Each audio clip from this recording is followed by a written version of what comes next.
Boa noite a todos. Vamos dar início ao simpósio intitulado Momento da Medicina no Brasil. Nós tivemos um pequeno percalço aí. Eu, de última hora, convidei meu estimado amigo Giovanni Thierry, que está sempre pronto para ajudar. Convidei o nosso novel acadêmico Alberto Schneider, que eu convido para tomar assento à mesa também, diretor da Faculdade de Medicina da FRJ. Convidei nosso reitor, Roberto Medronha, que aceitou também. Isso tudo no sábado, nós montamos esse simpósio, que na realidade ficou bastante consistente. E acadêmico Fiorelli, que vai chegar um pouco mais tarde. Então, a ideia para cumprir essa agenda foi falar um pouco dos cursos de medicina e especialização médica, como é que está no momento. O doutor Alberto Schneider vai comentar um pouco do último edital. E depois o professor Giovanni Thierry vai falar da inteligência artificial generativa na saúde. E Roberto Medronho, situação e perspectiva dos hospitais universitários. Cadê o Giovanni Thierry? Quer falar umas palavras, por favor? Não, eu queria agradecer aí a oportunidade de colaborar na organização desse simpósio, que eu acho que tem temas muito interessantes, né? Eu vejo essa questão, né, de voltarmos um pouco à educação médica, a situação dos hospitais universitários, são temas que certamente interessam muitíssimo para toda a bancada, e eu tenho impressão que vão apreciar aí as discussões de hoje. Muito obrigado, presidente. Obrigado, acadêmico Thierry. Então, me coube falar um pouquinho sobre a situação dos cursos de medicina. Nós já temos discutido isso sobejamente, mas é possível que a gente possa até tirar alguma conclusão de hoje para enviar até o Ministério da Educação. Nós temos estado em bastante contato com a professora Helena Sampaio, que é a secretária da SERE, Secretaria de Regulação de Ensino Superior. Nós participamos de algumas coisas dos novos editais, fui 3 vezes a Brasília, demos alguns palpites na área técnica, mas a realidade é que a gente sabe que o governo, como qualquer governo, faz o que está na programação, né? Então, eles acolheram algumas sugestões, mas não, obviamente não acolheram tudo, nem poderiam acolher tudo. Então, eu vou falar um pouquinho sobre o que aconteceu com os cursos de medicina nos últimos tempos, né? Desde abril de 2018, estava em vigor uma moratória de abertura de novos cursos, ficou durante 5 anos proibido de abrir curso de medicina, e a ideia disso foi poder reavaliar o quadro de formação médica no Brasil. Ela foi imposta por uma portaria do MEC e essa suspensão aconteceu, o final dela, em abril de 2023. Então, nós vamos ver o que aconteceu, né? Em 2018, essa portaria foi um pouco alterada, indicando que a suspensão não se aplicava a cursos de medicina autorizados no âmbito do programa Mais Médicos, ao pedido de aumento de vaga e aos cursos de medicina pactuados na política de expansão das universidades federais. Obviamente, as instituições, na realidade, isso deu totalmente errado, foi totalmente ao contrário, essa moratória. O que aconteceu foi que as instituições entraram com judicialização baseados em que a iniciativa não pode ser vetada, baseada na Constituição. Então, os juízes começaram a dar liminares uma atrás da outra, obrigando o Ministério da Educação a abrir os formulários para solicitação de novos cursos de medicina e os juízes obrigavam ao MEC a fazer as visitas. Então, o que aconteceu também é que nós vamos ver vários cursos de medicina foram abertos nesse período, e ainda no governo anterior, em 2022, o MEC publicou a portaria que permitia ampliar vagas. As instituições protestaram, o MEC revogou, isso ainda no governo passado. E, estranhamente, em 31 de dezembro de 2022, o MEC publicou uma nova portaria que autorizava a abertura de novos cursos de medicina, desde que seguisse algumas regras. E, na realidade, eram algumas regras muito semelhantes aos mais médicos, que até de contrário ao que pensava o novo governo. Obviamente, no dia 3 de janeiro, o governo que entrou revogou a portaria e nós ficamos, então, aguardando o que iria acontecer com os cursos de medicina. Até 2013, não existiam muitos aspectos regulatórios para a abertura de novas escolas médicas, era muito semelhante a qualquer curso, né? E, então, a instituição pública pedia ao MEC o curso, apresentava o projeto pedagógico, apresentava o corpo docente e o MEC marcava uma visita em loco. A diferença para a maioria dos cursos é que tinha uma visita em loco. Na realidade, o MEC aprovava a grande maioria dos cursos que eram pedidos até 2013. Apesar disso, de não ter muita regulação e de ser relativamente fácil abrir um curso de medicina, a abertura de novos cursos era baixa, comparada ao que existe hoje, nós vamos ver. Em 2013, existiu a lei que instituiu o programa Mais Médicos e que, dentro do âmbito do programa Mais Médicos, se falava da abertura de novos cursos de medicina e a ideia era estimular a formação e fixação dos médicos em regiões onde era escassa a presença médica. Na realidade, o que a gente vai ver a seguir é que foi interiorizado os cursos de medicina, mas não foi interiorizado os médicos. Com as novas regras, o governo pretendia deixar de atender, segundo se achava, o interesse das instituições e passar a priorizar critérios de Estado. A estimativa do governo na época era uma ampliação de 11 mil vagas entre 2013 e 2017. Então, esse chamamento dos mais médios para instituições privadas incluía o edital público, pré-seleção de municípios, então só municípios que saíam no edital poderiam pedir curso. Obviamente que entrou um prestígio político muito grande, prefeitos que tinham prestígio político abriram cursos, então se abriu curso em Angra dos Reis, se abriu curso no interior do Ceará, se abriu curso em Três Rios e por aí vai, porque era muito dirigido aos municípios. Tinha que ter existência de redes de atenção à saúde do SUS, o que foi muito bom, e equipamentos públicos adequados para a formação do curso.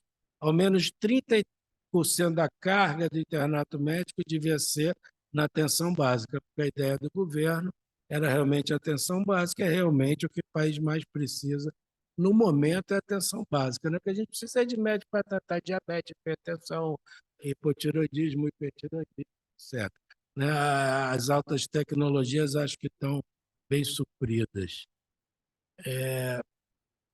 Progredindo nisso, o governo definiu regras e colocou número de leitos, então teriam que ser maior ou igual a 5 leitos por aluno, número de alunos por equipe de atenção básica menor ou igual a 3, existência de leitos de urgência e emergência, e pelo menos a instituição tinha que estar ligada a 3 programas de residência médica nas especialidades prioritárias que são consideradas clínica médica, cirurgia, gineco, obstetrícia, pediatria e medicina da família. Deveria ter um hospital de ensino, uma unidade hospitalar com mais de 80 leitos.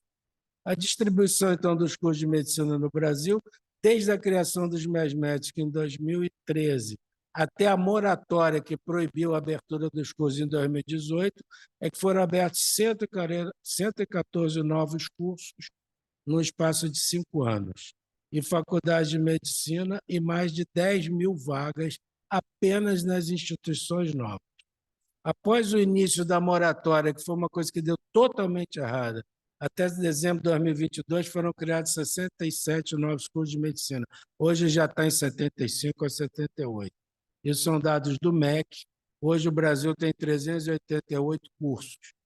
Esses foram dados de 4 meses atrás, mas há 2 dias eu falei com a Helena Sampaio e já está perto de 400 cursos de medicina que o Brasil tem hoje funcionando. Somente em 2022 foram autorizados 1.145 novas vagas de medicina em 15 instituições novas, segundo informação do MEC. Em um ano, 1.145. Do total de escolas médicas do Brasil, 38% estão no Sudeste. E interessante a distribuição dos cursos e faculdades de medicina até 2022, região Norte com 11%, Nordeste 26%, Centro-Oeste com apenas 9%, região Sudeste com 38% e Sul com 15%. Interessante notar que o Sul, que é uma região bastante desenvolvida, que tem uma medicina de alta qualidade, tem poucos cursos de medicina relativamente às outras regiões do país. O Ministério da Educação hoje, aqui estão 180 pedidos judiciais, mas já chegam a 230 pedidos judicializados junto à Secretaria de Regulação de Ensino Superior pedindo vagas. O mínimo que normalmente um curso pede são 60 vagas. Então, se a gente multiplicar 60 por 220 ou 230 pedidos, senhores veem a quantidade de vagas que podem ser oferecidas. As solicitações foram feitas há mais de 5 anos e a Advocacia Geral da União está sempre recorrendo contra, mas os juízes dão. Então, o que aconteceu entre instituição de ensino pública e privada nos últimos anos é que no ano 2000 nós tínhamos equilíbrio praticamente total, 54 públicas e 53 privadas. Isso foi crescendo paulatinamente e a distância entre a pública e a privada foi aumentando, e de tal maneira, em 2029, nós temos quase o dobro de instituições privadas de cursos de medicina em relação às instituições públicas. E de 2019 para 2023, isso aumentou. Estamos chegando quase perto de 1/3 de instituições públicas para instituições privadas. Então, aqui é um quadro que ficou defasado em 3 meses, que é o aumento dos cursos de medicina do Brasil. O que impressiona é que nós tínhamos mais ou menos 207 cursos, entrou os mais médicos.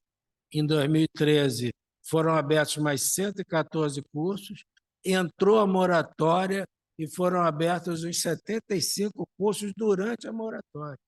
Então, se conclui que a moratória não serviu para nada, só piorou, porque com a moratória o sujeito entra judicializado, ele vai ser avaliado subjúdice e o governo perde até um pouco de controle. Então, a evolução entre 2013 e 2023 é relativamente assustadora na quantidade de vagas de medicina. Se a gente olhar os cursos de medicina no Brasil, nós vamos ver hoje que a rede pública responde por 137, enquanto a rede privada responde por 213. Se a gente olhar apenas os 4 maiores grupos privados, eu quero dizer que eu não tenho nada contra o grupo privado, porque, inclusive, sou reitor de uma instituição privada. Então, não tenho absolutamente nada com a instituição privada, mas eu tenho que mostrar o que existe. Se nós pegarmos os 4 maiores instituições privadas na área de curso médico, nós temos a AFA, isso já está defasado, já pode botar um aumento aí de 15% mais ou menos.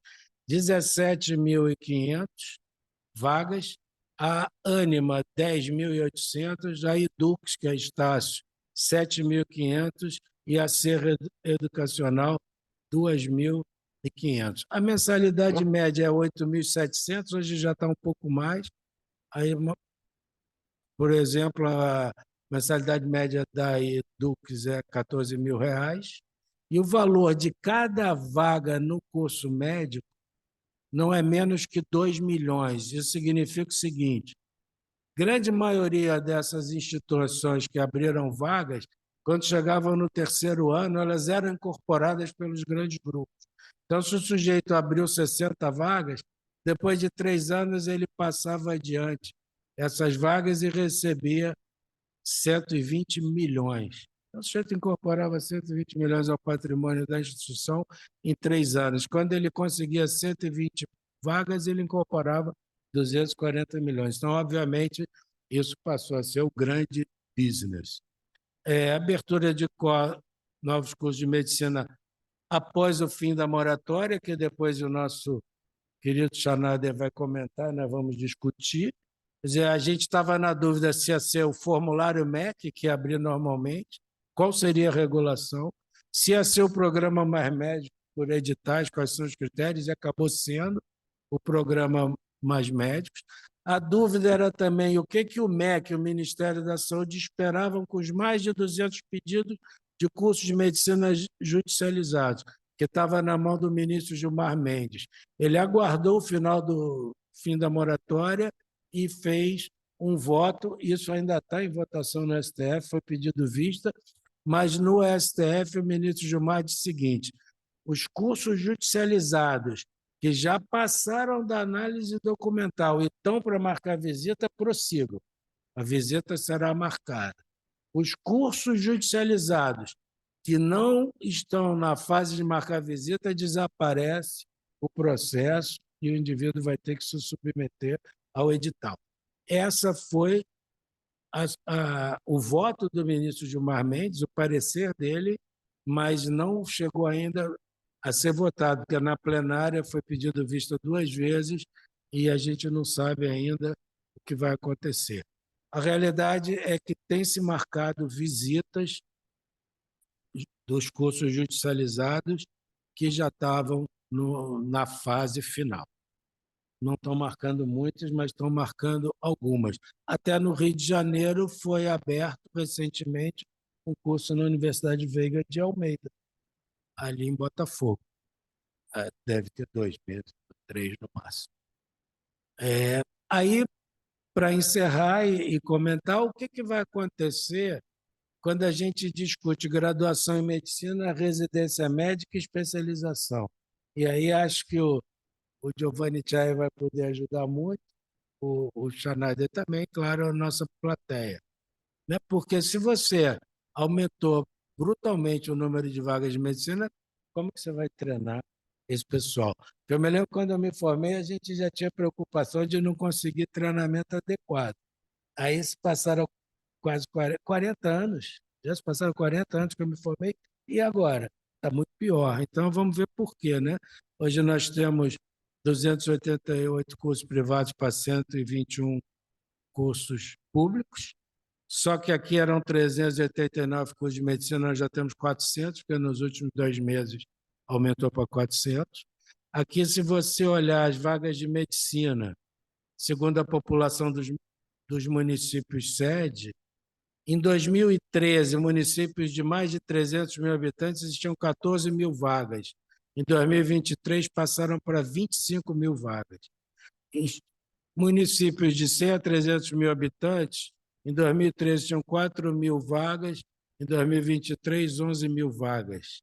E de 50 a 100 mil habitantes, em 2023 tinham 1.800 vagas, em 2013, 1.800, em 2023, 2.128. E até 50 mil habitantes, só existiam 200 vagas de medicina e aumentou 5 vezes de 2013 a 2023. 8 mil vagas de medicina, que corresponde a um pouco menos hoje de 14%, estão em cidades com menos de 100 mil habitantes. Quando a gente olha as vagas de medicina pela capital, pela região metropolitana e pelo interior, a gente vai ver que o que está em roxo é o interior, as vagas de medicina foram interiorizadas. Realmente, nesse aspecto, a coisa funcionou. Só que o que se discute é que se esse corpo docente do interior tem condição de ser um bom corpo docente. E se discute se o aluno que se forma no interior ficou lá e não ficou. O aluno veio embora, nós já discutimos isso aqui uma vez. Só para se ter uma ideia, hoje a USP, que é a maior faculdade de medicina do Brasil, que é uma faculdade que eu tenho uma admiração brutal, já há mais de 30 anos, fui professor visitante várias vezes, não tem um professor titular de anatomia que seja médico. Não tem hoje. Eu fui até soldado há 4 anos atrás para fazer concurso para lá. Mas eu não vou começar o consultório aqui agora. A amiga falou, não, vem que eu te ajudo. Você me ajuda porque eu estou no Rio. O dia que eu vier para São Paulo, você nem me cumprimenta. Então, assim, para vocês terem uma ideia, não se consegue um médico para ser professor titular da USP em anatomia. Então, o que vocês imaginam que deve ser nesse interior? Praticamente deve ter 3% de médico no corpo docente da cadeira básica. Então, é essa a realidade que preocupa. Hoje a gente não tem médico em cadeira básica. Depois eu queria que o Schneider comentasse isso. Você faz um concurso para as cadeiras básicas, você tem 0 médico concorrendo. Não é como era no nosso tempo, né, que era um tremendo orgulho você ser um professor titular de cadeira básica. O mercado de ensino médico é um mercado muito promissor, né? Nós temos uma mensalidade mais cara que existe, 96,5% das vagas de medicina estão ocupadas, existe uma evasão baixíssima e existe pouca inadimplência. Porque quem entra para o curso de medicina mesmo pagando, todo mundo quer se formar. Então, a mensalidade média é de cerca de R$ 9.000, a receita é de 1,411 bilhões de reais por mês, com vagas de curso de medicina das instituições privadas, em 2021. E a aquisição de novas vagas hoje está na faixa de 2,9 milhões. Obviamente, os senhores imaginam que um grande grupo desse que vai pagar 2,9 milhões por uma vaga, ele tem um estudo muito bom, sabendo que ele vai ter retorno. Então, hoje, se eu abrir uma faculdade, eu não estou falando das fundações sem fins lucrativos que não podem vender, mas de uma instituição pequena que criava o curso de medicina a partir do edital, nunca teve tradição na cidade. Foi para lá, criou um curso, abriu 60 vagas, muitas vezes como laranja. Quando chegava o terceiro ano, incorporava 180 milhões e ia embora e deixava para os grandes grupos. Então, realmente, essas manobras aconteceram demais no âmbito, no âmbito da suspensão da abertura de cursos. No âmbito da suspensão da abertura de cursos, se abriram mais de 75 cursos, e grande parte nesse esquema. Aí a gente vai ver o que vai acontecer com os médicos sem residência médica ou título de especialista. Qual vai ser a função e o lugar do generalista no sistema de saúde? Para onde vai a especialização médica lato sensu? Eu tenho provocado o presidente da MB, que é nosso amigo, é um bom amigo do Tchê também. Vocês vão começar a aceitar curso de especialização para dar o título de especialista? Porque é outra mina de ouro. É outra mina de ouro. Ninguém vai ser idiota de achar que uma instituição que tem 17 mil vagas de medicina, ele não vai abrir 17 mil vagas de especialização, porque o aluno já sai continuando a pagar, porque se essa especialização vai levar ele a ter o título de especialista em algum momento, não vai ter residência médica para ele. Então, assim, o mercado é forte. Nas cidades com mais de 500 mil habitantes, nós temos 32% da população e 72% dos médicos. Quando a gente olha os 5 mil municípios com menos de 50 mil habitantes, nós temos 31% da população mais 8% dos médicos, ou seja, não interiorizou o médico, interiorizou os cursos. Bom, a oferta de médicos até 2035, nesse ritmo, a previsão é que de 1 a 1,2 milhões de profissionais. Essa previsão foi de 2 meses atrás, você pode botar 1,5 milhões sem nenhum medo de errar. Quando a gente olha aquele quadro do nosso Salão Nobre, que, aliás, foi uma das heranças que o nosso querido Magalhães Gomes deixou contra toda a academia, a academia não queria que fizesse os painéis, ele falou, vou fazer e me responsabilizo, e hoje é o que a gente tem de melhor para mostrar para todo mundo. Isso foi no ano 1972, eu tenho a ata, e ele, nesse painel, mostrava o Dom João VI entregando a outorga da primeira faculdade de medicina ao Dr. Picanso, na Bahia, em 1808. De 1808 a 2003, nós abrimos 12.918 vagas de medicina. Em quase 200 anos, nós abrimos 12 mil vagas de medicina. De 2014 a 2023, nós abrimos 22 mil vagas de medicina. De 2014 a 2023, porque entre 2003 e 2013 nós abrimos mais ou menos 7.800 vagas. Então, num período de 20 anos, nós abrimos o triplo do que desde o Dom João até 2003. Então, assim, o crescimento foi exponencial. Não sei onde vão estar tantos professores para dar aula. Então, de 1808 a 2003, 13 mil vagas, de 2004 a 2013, 7.652, de 2014 a 2023, 21 mil vagas. Os cursos, 131 cursos em 195 anos, 91 cursos em 10 anos, 167 em 10 anos. Então, em 20 anos, nós fizemos 260 cursos, mais ou menos, contra 131 em 195 anos. Quer dizer, realmente é difícil acompanhar a formação e a especialização desses médicos formados nos últimos 22 anos. Obviamente que tem profissionais excepcionais, mas é meio assustador o crescimento. Então, para encerrar, só lembrar para vocês que o aumento das vagas de medicina é um fenômeno global, não é só do Brasil. A Austrália, por exemplo, tem um foco de abertura de novas vagas para as regiões remotas e rural, visando a força de trabalho da região. Agora, lá quem manda é o governo, não tem esse negócio de sujeito se formar e falar agora eu vou para a capital. Não, você não vai não, você é proibido de clinicar na capital, você vai ficar na área rural para onde você foi designado antes de se formar. Na Califórnia, por exemplo, tem uma legislação diferente, o aumento da proporção de graduados em medicina pertencentes a grupos raciais e étnicos subrepresentados, com maior probabilidade de atuar em áreas socialmente vulneráveis.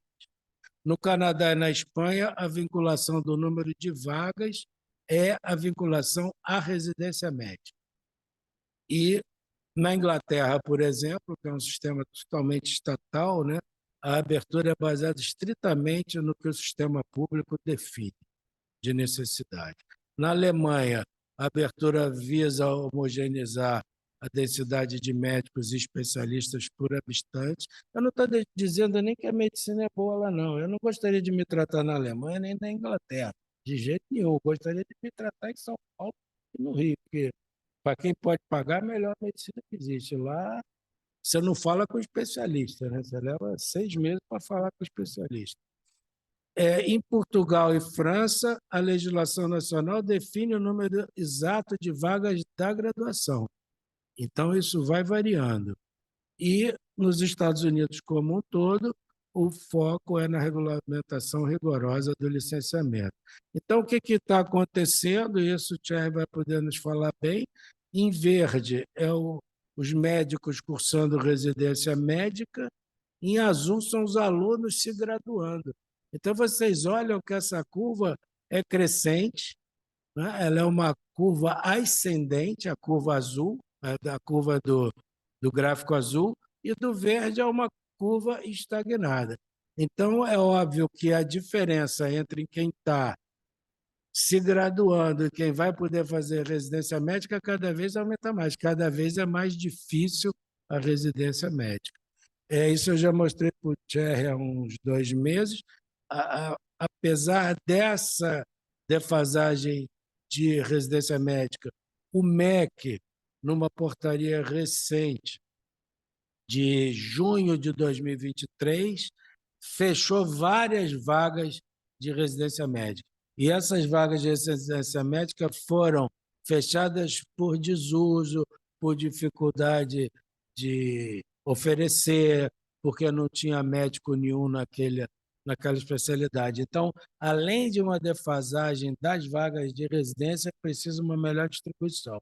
Isso provável que o Thierry e o Schneider também tenham essa informação.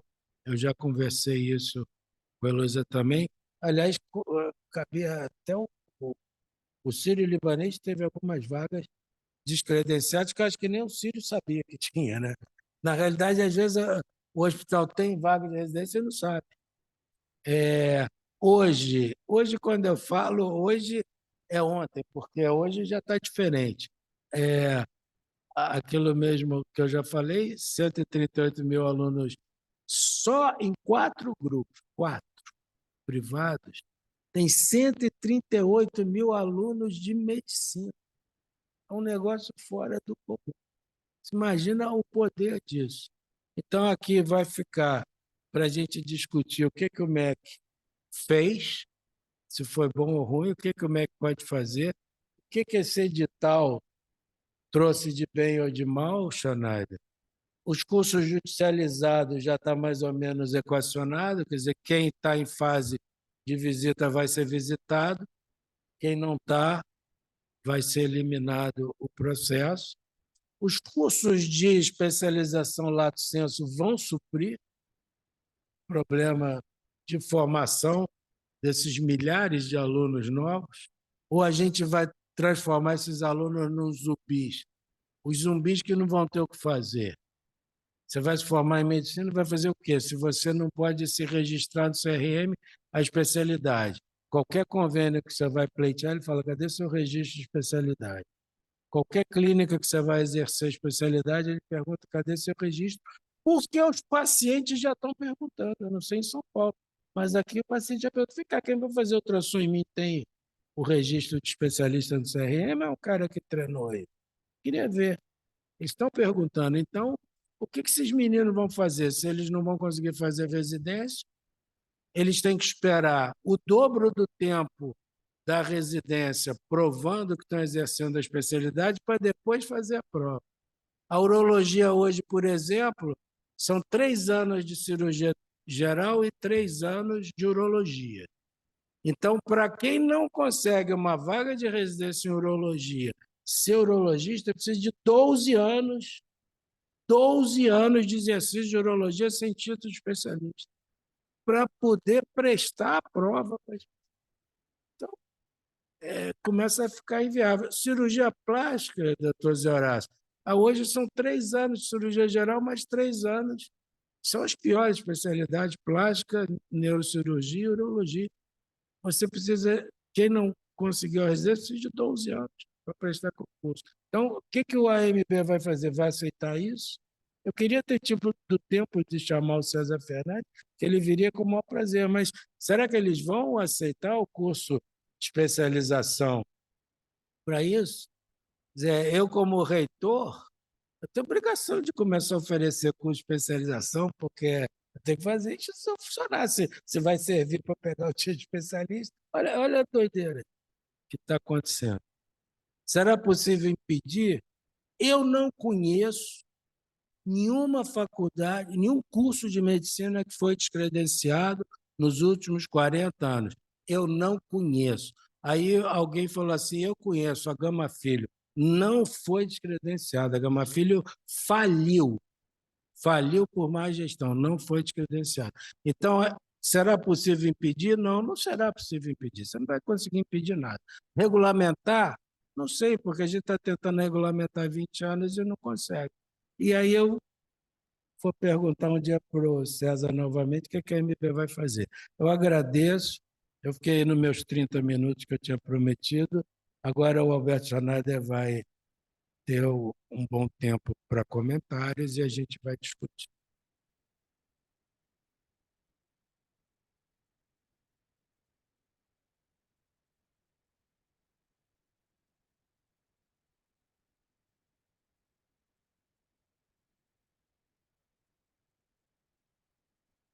Excelentíssimo senhor presidente da Academia Nacional de Medicina, professor Francisco Sampaio, excelentíssimo decano dos presidentes, professor Pietro Novelino,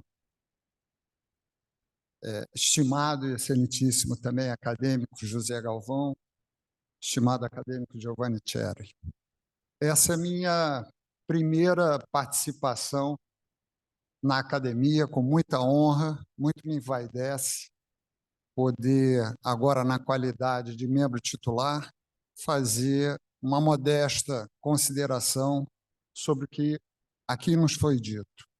Existem vários pontos importantes para se abordar, são tópicos de uma discussão que pode ser aprofundada de uma forma exaustiva, mas eu vou tentar focar no que foi dito pelo nosso estimado presidente com relação a pontos cruciais. O primeiro deles é lembrar que as diretrizes curriculares nacionais para os cursos de medicina, elas foram, em 2014, reestruturadas e elas colocam o foco no generalista. A questão do generalista, ele enfoca muito a interiorização de fato. Mas aqui nos grandes centros, você tem uma dificuldade enorme de formar e de orientar a formação de generalistas, haja vista, por exemplo, a atenção básica, atenção primária em saúde. Você tem vagas de residência médica, muitas vagas ociosas. E o indivíduo hoje tem a consideração, já foi dito aqui, com relação à residência, por exemplo, nós temos no primeiro ano de residência médica cerca de 70% só das vagas ocupadas. Os nossos estudantes agora terminam a graduação e um número considerável, em torno de 25% a 30%, não quer fazer residência médica de imediato. Eles preferem aproveitar um pouco a qualidade de vida ou então para depois fazer. Existe um grupo grande que faz a residência médica depois de 2 anos ou 3 anos. 20% espera 3 anos para poder fazer uma residência médica, quando faz. Há um grupo que vai para empreendedorismo, enfim, esse cenário mudou um pouco, mas é muito curioso, porque o Mais Médicos de 2013, a Lei Mais Médicos, é agora renovada em 2023, ela previa o número de vagas de residência médica deveria ser equivalente ao número de formandos. Ou seja, por decreto, se estabeleceu que agora não haverá mais problemas de residência médica. Nós teremos vagas suficientes para todo mundo, e isso deveria ter ocorrido até 2018, isso está no decreto, isso está na lei, aliás, não é decreto, é Lei Mais Médicos. O que, de fato, não ocorreu, mas hoje ela se torna um pouco anacrônica pelo fato de exatamente haver vagas ociosas nas residências médicas. E esse número, como eu já disse, em torno de 70% no primeiro ano, ele se sobrepõe também ao baixo interesse dos alunos em se vincularem a especialidades ou residências em que eles vão atuar no SUS. Tem um levantamento, e aí aproveitando a demografia médica, aquele levantamento feito pelo Schaefer da USP, em 2022, ele coloca explicitamente que 75%, numa enquete que ele fez, 75% dos formandos não têm interesse em trabalhar com o SUS. Então, essa normativa para generalização e interiorização, ela já se encontra enfraquecida na raiz. Um outro aspecto muito importante com relação à abertura de escolas médicas eu sou avaliador do INEP há 20 anos. E o que nós observamos tem 2 pontos muito curiosos. O primeiro, você vai fazer uma avaliação de uma escola médica, geralmente, na privada, você é acompanhado pelo reitor ou por alguém da família do mantenedor. Então, é uma visita quase que teleguiada para locais específicos e você, como avaliador, sabe onde precisa ir. Você não precisa ser orientado. Mas o fato é o seguinte, nessas instituições, e a maioria, não digo todas as instituições privadas, e eu não tenho nenhum conflito de interesse em falar com relação à iniciativa privada, mas elas se aproveitam de algo que também foi colocado na Lei Mais Médicos, que é uma coisa que se chama Contrato Organizativo de Ação Pública Ensino Saúde. O que é isso? Permitiu-se que as instituições privadas pudessem utilizar dos equipamentos dos hospitais do município e do estado para o seu ambiente de prática. O que significa o seguinte: a grande dificuldade que as instituições públicas e o grande ônus teriam seria abrir um hospital-escola. Não precisa mais disso. Basta utilizar a instituição pública, fazendo convênios, parcerias, como eles dizem.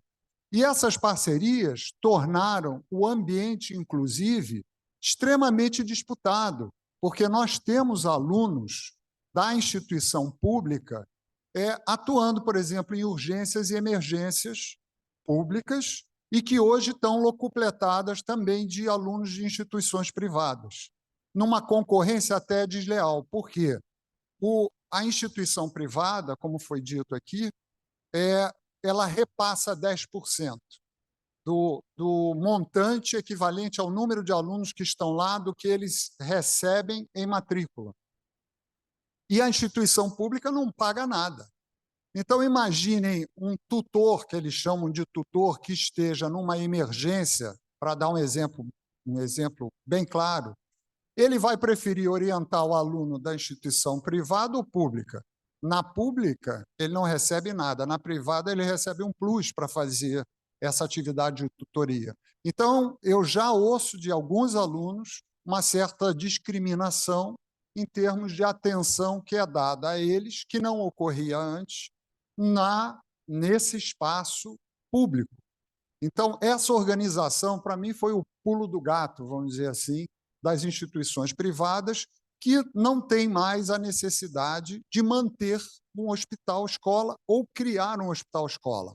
A ponto de você fazer uma visita pelo MEC e indagar qual é o seu planejamento para o hospital-escola. Não, primeiro eu preciso saber se eu vou ser autorizado a funcionar.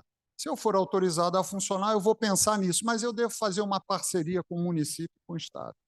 Então, isso foi a redenção para as escolas privadas e o aumento, como a gente viu, dentro das diretrizes do próprio MEC para o autorizativo. A judicialização já ocorre há décadas. Só que agora, isso não é incomum, existem praticamente em todas as instituições privadas lobistas em Brasília e que fazem a intermediação não só na parte política, mas na parte judicial, inclusive, para tentar abrir a escola. E esse lobby é um lobby extremamente forte. Eu já fui testemunha disso, já neguei autorização, um ato autorizativo para funcionamento da escola. 3, 4 meses depois, vem uma outra equipe do MEC, já que a primeira negou, disse que foi saneado o processo, e aí essa equipe vai lá e dá o ato autorizativo para abrir uma nova faculdade de medicina. Então, esse expediente é muito utilizado, mas lá em Brasília tem o interlocutor. Isso também não pode ser esquecido. Nós não somos ingênuos de achar que isso não ocorra. Então, ultimamente, eu nem faço mais, eu não estou aceitando, eles até ligam para mim, porque eu sou mais veterano, vamos dizer assim, para ir fazer uma avaliação. E não me interessa, porque eu sei que, independente do meu parecer, eu estou lá apenas para dar o verniz de legalidade ao ato, que, independente da minha vontade, da avaliação técnica, ele vai ser autorizado, mais cedo ou mais tarde. É muito curioso, e aí falando também de aspectos que o nosso presidente mencionou, que nas cadeiras básicas, o médico ele não fica, não só nas cadeiras básicas. Quando você tem a interiorização, onde é que as faculdades vão buscar os professores? Nas instituições públicas, federais e estaduais.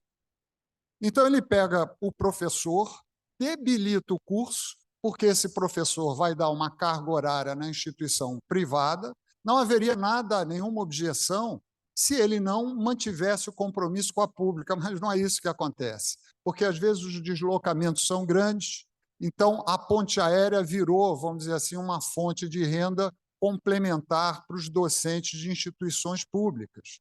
Eles pegam um avião, quando não tem voo direto, pegam um ônibus e vão ficam sexta e sábado ministrando uma disciplina numa dessas instituições.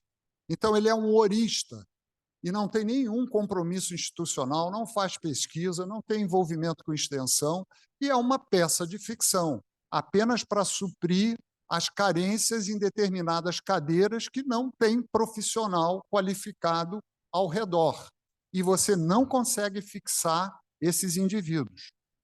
Então, esse aspecto também é muito relevante. É a migração do corpo docente, claro que um atrativo muito maior, e um dia de aula ele ganha um dia por semana nessa instituição, os proventos que ele receberá são equivalentes ao que ele recebe por 40 horas numa instituição pública, cujo salário hoje chega a ser até vergonhoso, comparativamente ao que pode se pagar uma instituição privada, haja vista as matrículas e a referência que já foi dita aqui pelo nosso presidente. Uma outra questão é com relação à mobilização estudantil. Nós temos um grupo grande de alunos, e a UFRJ, a Faculdade de Medicina, estou falando isso por um mérito que não foi meu, aqui do nosso magnífico reitor, professor Roberto Medronho, que fez um convênio, é o único convênio do Brasil para a revalidação de diploma em Portugal. Não existe outra instituição que faça. E nós conseguimos, com esse convênio, uma movimentação muito grande dos nossos ex-alunos, é um convênio para revalidação de diploma Brasil-Portugal, e os nossos alunos foram em quantidade. Então, há uma desproporção muito grande hoje, 200 vezes mais interessados no Brasil em revalidar o diploma em Portugal do que o contrário. Isso gerou uma celeuma enorme em Portugal, onde o Conselho de Escolas Médicas Portugal tem 5 escolas mais fortes, mais 2 já funcionando, e uma projeção de 9 escolas. Esse Conselho de Escolas Médicas, por ser menor, inclusive com a participação dos ministros da Saúde e da Educação, eles colocaram uma série de óbices, agora, esse ano, para a renovação do nosso acordo. E nós só conseguimos renovar por um aspecto técnico, depois de muita negociação.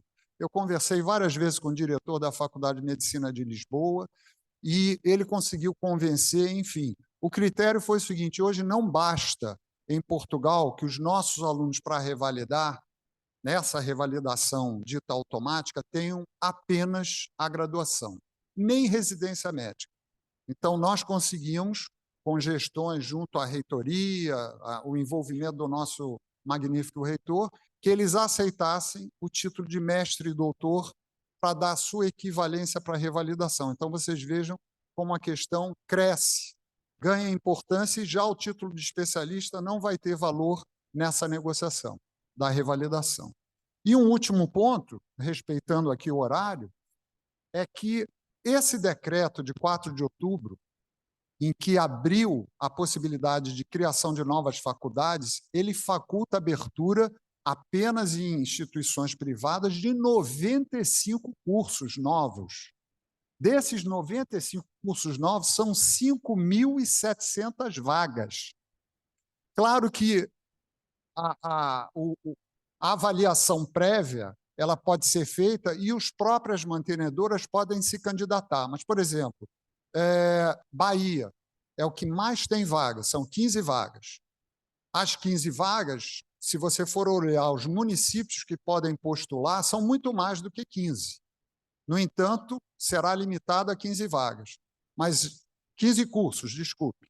Mas há, inclusive, nos bastidores, uma certa insinuação, e se nós formos olhar, que Bahia, Ceará, São Paulo e Pará são os que têm mais vagas, mais cursos creditados para abrirem. O Rio de Janeiro, por exemplo, tem 1. São Paulo são 13, Bahia são 15. Então, há um pouco dessa insinuação que a política influenciou até certo ponto nessa escolha. E, por último, eu queria só fazer algumas menções e deixar para reflexão algumas perguntas que eu escrevi antes de vir aqui. Sempre se diz que tipo de aluno, qual é a formação que qual é a qualificação que atenda às expectativas da sociedade? Qual é a qualificação médica dos nossos formandos? Essa pergunta ela é respondida pelas diretrizes curriculares, mas não é a essência do que a gente deseja. Um outro aspecto importante é quanto custa um aluno dentro de uma instituição pública para a formação nos seus 6 anos, numa instituição de ensino. Nós não temos esse levantamento. Quanto é que custaria o aporte da manutenção da infraestrutura, não é? E até inovação com os equipamentos novos, né? com equipamentos de última geração nas instituições públicas? Nós não temos. No entanto, existe uma carência enorme de docentes, uma carência enorme de proventos. Se o nosso magnífico reitor me permita, se eu não me engano, o orçamento anual da UFRJ, que é a maior federal do país, é de 380 milhões, não é isso? 360 milhões. O FIES, que é um programa do governo que permite com que os alunos de cursos de medicina possam, através de financiamento, utilizar uma verba governamental, ou seja, uma verba para as instituições privadas. Ele abarca hoje uma dívida de 11,5 ou 11,7 bilhões. Você imagine se pegasse 1 bilhão e investisse nas instituições públicas. Tanto é que o governo, não sei se vocês sabem, em 1º de setembro agora, ele permitiu ampliação de vagas dos cursos de medicina de instituições federais, talvez para dar contrabalançar, mas não é igual ao Reúne. Ele não oferece uma verba para ampliação de vaga do seu parque tecnológico. E aí nós ficamos numa saia justa.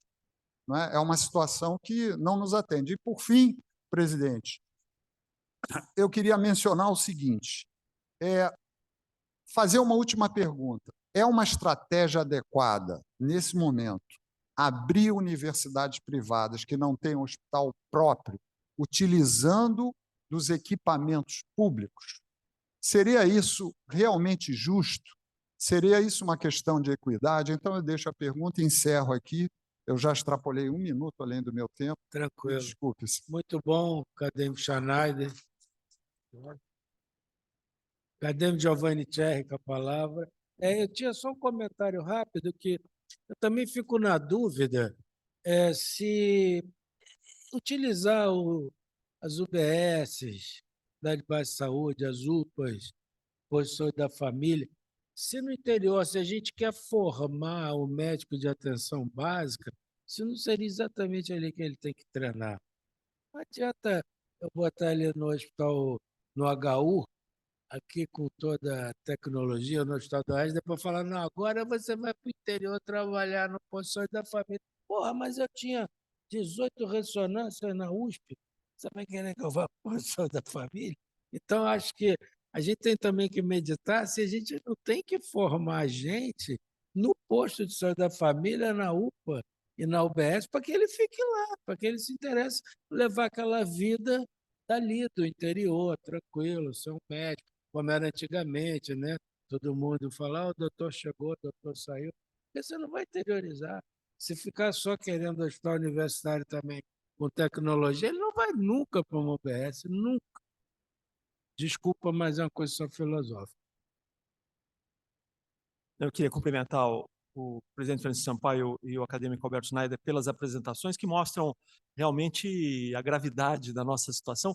Isso porque aqui não estão incluídos os médicos estrangeiros que se formam na Bolívia, na Argentina, em Cuba, Venezuela, e que existe a proposta que venham sem revalida, né? Mas o que eu queria comentar é o seguinte, veja, acho que nós todos sabemos que um médico sem residência médica não tem condições de exercer medicina. Não tem condições de exercer atividade clínica. Nem cirurgia, nem clínica, nem atenção primária, nem saúde da família.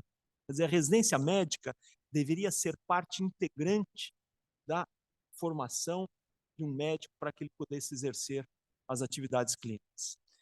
E nós estamos caminhando para que metade dos médicos do país, formados no país, não tenham residência médica, não tenham oportunidade de fazer residência médica.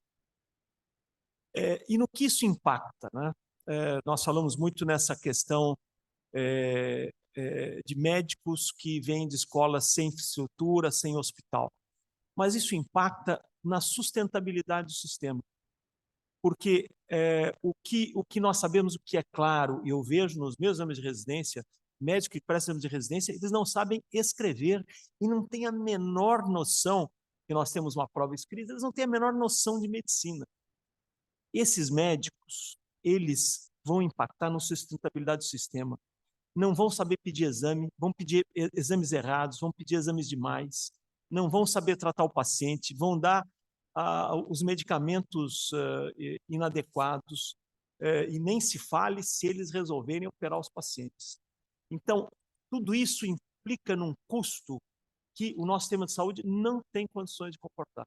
Então, nós temos que pensar nas consequências da formação dos maus médicos e o que isso impacta na sustentabilidade, na judicialização, nas consequências para o paciente e, principalmente, o que custa um mau médico para o sistema de saúde. Por isso que eu acho que a bandeira da Academia Nacional de Medicina é para que se realize um exame, né, do produto do médico para que ele possa exercer medicina, que se faça um exame de ordem e também que nós defendamos a necessidade que as escolas médicas sejam avaliadas de forma periódica e regular. Nós temos que avaliar as escolas médicas e nós temos que avaliar o produto final das escolas médicas em defesa dos pacientes e da sustentabilidade do nosso sistema de saúde futuro. Eu acho que essa é uma posição que a Academia Nacional de Medicina tem que tomar. Nós reunimos aqui um grupo importantíssimo de lideranças e eu acho que nós temos que ter uma bandeira. E eu acho que essa bandeira, na minha opinião, é muito importante. Obrigado, presidente. Obrigado, acadêmico Thierry. Realmente, o exame da ordem é uma coisa que poderia resolver boa parte do problema. Não sei se consegue, né? Já se fala nisso há muito tempo, mas tem gente que tem verdadeira ojeriza.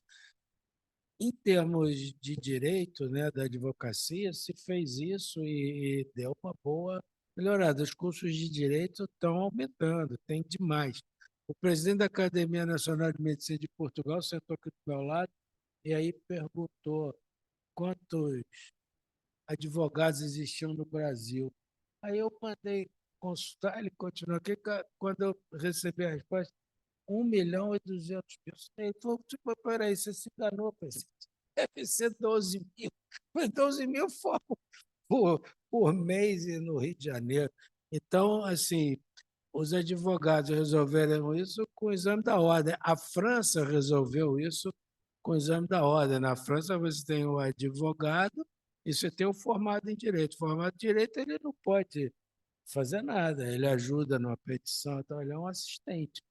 Então, talvez o médico vai acabar sendo isso, quer dizer, quem não conseguiu passar no exame da ordem vai ficar assistente do médico, mas sem poder prescrever. Mas será que os grandes grupos vão permitir isso?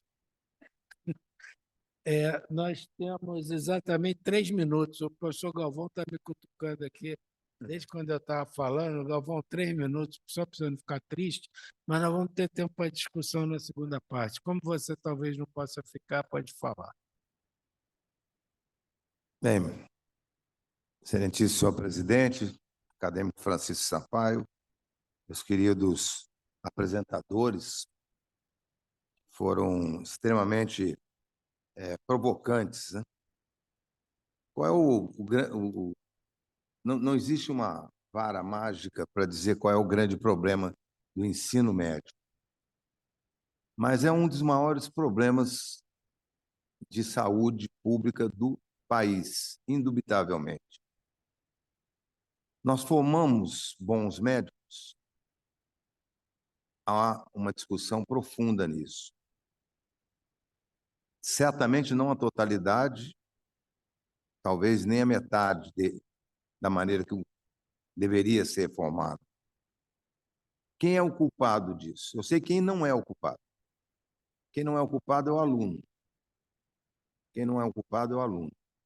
Às vezes nem os pais, que eventualmente compram vagas, que eventualmente pagam cursos que não têm qualificação. Quem são os culpados disso? né? Se é uma coisa tão ruim, tão grave, porque maus médicos traduz-se no mau atendimento, e esse mau atendimento traduz em má qualificação de saúde da população, e essa população somos nós. Como é que nós, na Academia Nacional de Medicina, como é que nós, nas grandes universidades, como é que nós, governantes, permitimos isso? Quão importante é o dinheiro comparado à vida, né? Isso é uma coisa complexa, né? Como é que eles pegam governantes do Rio de Janeiro e fecham entidades tão simples, tão baratas para eles, como foi a Santa Casa? Né? Quantos da Academia Nacional de Medicina se formaram na Santa Casa? Aonde nós temos que treinar os garotos? Em qualquer instituição pública. Isso, o meu querido Schneider, em qualquer instituição pública, a instituição pública é pública. Ou será que nós não devemos formar bem porque nós não gostamos da instituição privada? Os americanos têm 50% privado e 50% público. Harvard é privada. John Hopkins é privado. Não é? Então, por que nós temos que não ajudar as instituições privadas? Nós temos que colocar normas, isso não tem dúvida, em tudo no país tem que se colocar normas. A residência médica, mudando o problema, eu concordo integralmente com o que o professor Serri, e chamei, nesse momento, não de acadêmico, de professor, para o professor que é, pelo brilhantismo da colocação. A residência médica é a alma da medicina, não é só da formação do médico. Em conversa há algumas décadas com Eduardo Marcondes, da Universidade de São Paulo, que criou a primeira residência médica na USP, em pediatria, a Luísio Salles criou o primeiro grande programa aqui nos servidores do Estado, eu perguntei qual era o segredo do ensino médio, e ele falou assim, a residência médica. Eu perguntei isso, faz uns 40 anos, e não mudou nada. Não mudou nada. Por quê? Porque o residente ele é emblemático. Se o residente é bom, o interno fica bom. Se o interno fica bom, os quaternistas se animam. E para cima, se o residente é bom, ele cobra dos preceptores. Melhora a pesquisa, melhora o ensino. Se os preceptores são cobrados, ele cobra do chefe. Então, essa cadeia depende da residência médica. Mas a residência médica, eu sei, eu coordenei residência médica durante 3 décadas na Santa Casa do Rio. Formamos mais de 1.000 médicos residentes. E eu fui o coordenador de um grupo muito grande, não só da clínica médica que eu era, mas da residência médica como um todo. O paixão. Isso tem que ser feito com valorização. Se nós estamos falando que o dinheiro é importante, o indivíduo entra para ser médico do Hospital da Lagoa, né? Está aqui um ex-médico brilhante do Hospital da Lagoa, e ele tem que ser orientando de residência. Qual é o ganho que ele tem? Nenhum. Nenhum. Qual a motivação que ele tem? Nenhum. Eu procurei alguns deputados há menos de uma década atrás, pedindo que eles fizessem uma coisa simples, que tivesse dentro da área do Estado, município, então, um salário chamado 14º salário. Você está louco? Eu falei, não estou louco, não. Esse 14º salário é para o indivíduo se Estou na reunião atualizar. da academia, te ligo daqui a pouquinho. É para o indivíduo poder ir Residência a médica, congresso. escolas médicas, te ligo depois. Agora é o Galvão.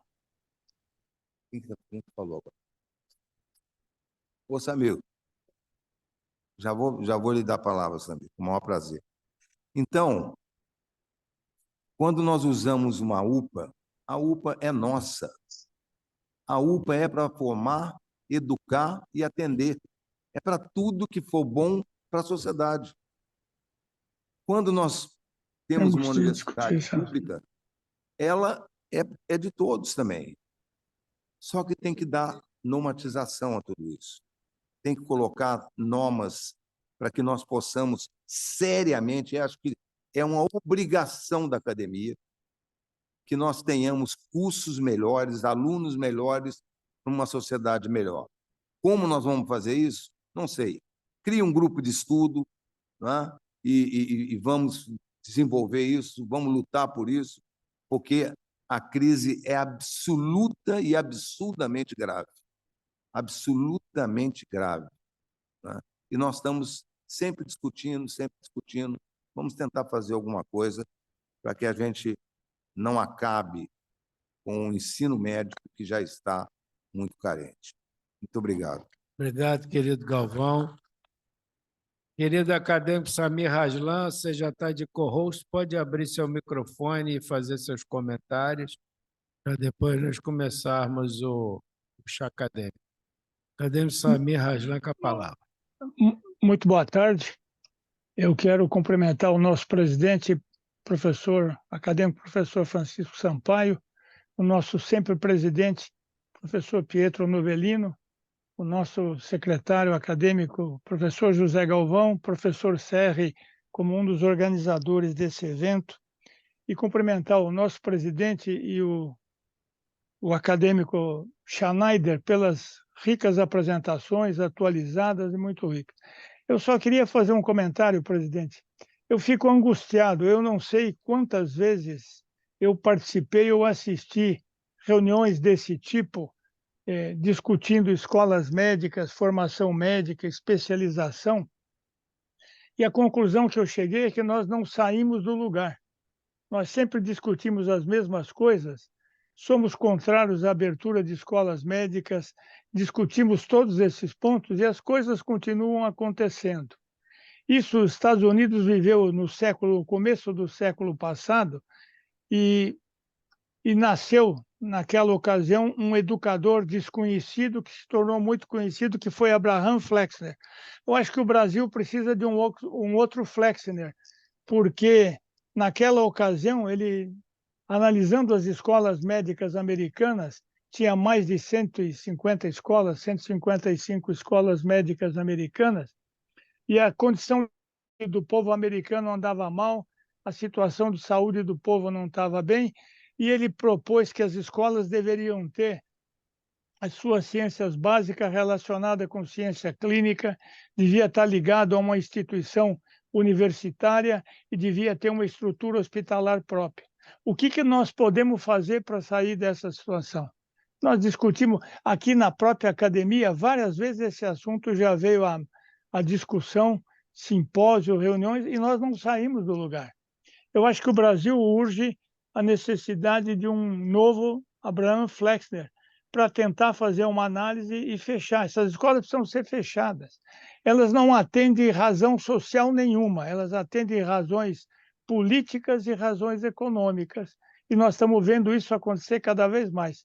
Eu gostaria que a academia tomasse uma atitude e aí não tem outra alternativa a não ir para uma guerra em relação a essa situação. Eu acho que alguém precisa tomar partido, todo mundo fala, nós falamos as mesmas coisas e não saímos do lugar. Essa é a minha angústia, e eu acho que de muitos outros que veem isso acontecendo. Era isso que eu queria comentar e cumprimentá-los pelas duas brilhantes apresentações. Muito obrigado.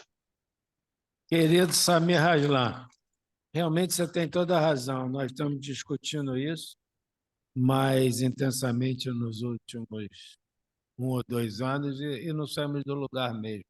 O que a gente sabe é que o que a gente percebe é que o poder econômico ele realmente vence quase sempre, né? E não é só nisso, eles têm gente no Congresso, tem gente em todas as áreas e no fundo também os governos em geral eles discutem, mas fazem o que querem, né? Quando você faz o decreto, acabou.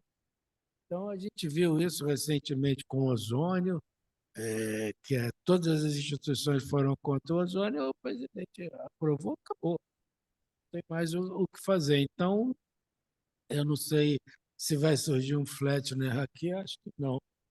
E a gente continua discutindo, conversando, tentando se aproximar, não adianta se afastar do governo. Eu fui 3 vezes a Brasília participar desse edital, obviamente de 5% do edital que dizia sobre as situações das escolas, né? Uma das coisas que eu consegui, ou achei que tinha conseguido, mas não consegui colocar, é que a instituição que pudesse pleitear um curso de medicina, ela tivesse alguma tradição na localidade, ela já existisse, ela tivesse algum efeito social. Por quê? Você tem dúvida, Janada, que desses 15 situações lá na Bahia, das 15, pelo menos 12 vão ser instituições, vão construir um prédiozinho lá para abrir o curso, depois se instalar. Não é a instituição que já está lá. Então, assim, não adianta você abrir, aí vai vir os grandes grupos, ó, bota uma aqui, uma ali, outra lá, faz uma coisa até com essas construções rápidas, né? Com containers, etc., pré-fabricado, faz uma sala lá, compra os equipamentos e não tem corpo docente, vai abrir o curso. Então, assim, tem muito o que fazer. Eu Então, estou com o Thierry, nesse aspecto, eu estou com o Thierry. O exame da ordem, se a gente conseguisse botar, aí ajuda bem, porque se você pega uma faculdade que está formando 80 alunos e só 10 passam no exame da ordem, no ano seguinte, das 80 vagas, 40 vão ficar ociosas. Isso você não tem nenhuma dúvida que é assim que funciona com os cursos de direito. Então, a gente não vai conseguir brigar lá nesse aspecto, mas vai conseguir brigar na ordem. Para exercer medicina, tem que passar no exame. É isso. me Nós já permite um estouramos o tempo. É, comentário de menos de um minuto, só para complementar isso. Eu acho que a academia deveria levar essa preocupação e essa apresentação do presidente e as colocações do professor Schneider na imprensa. Nos Estados Unidos, o Flexer teve uma ajuda do New York Times, que publicou um artigo grande no começo do século passado, chamando Escolas Médicas, Fábrica de Médicos Medíocres. É só isso. Obrigado, Samir. Nós vamos preparar um documento, então. Já pedi ao acadêmico Schneider. E agora eu convido a todos para tomarem o nosso chá acadêmico, retornar às 18 horas. Muito obrigado.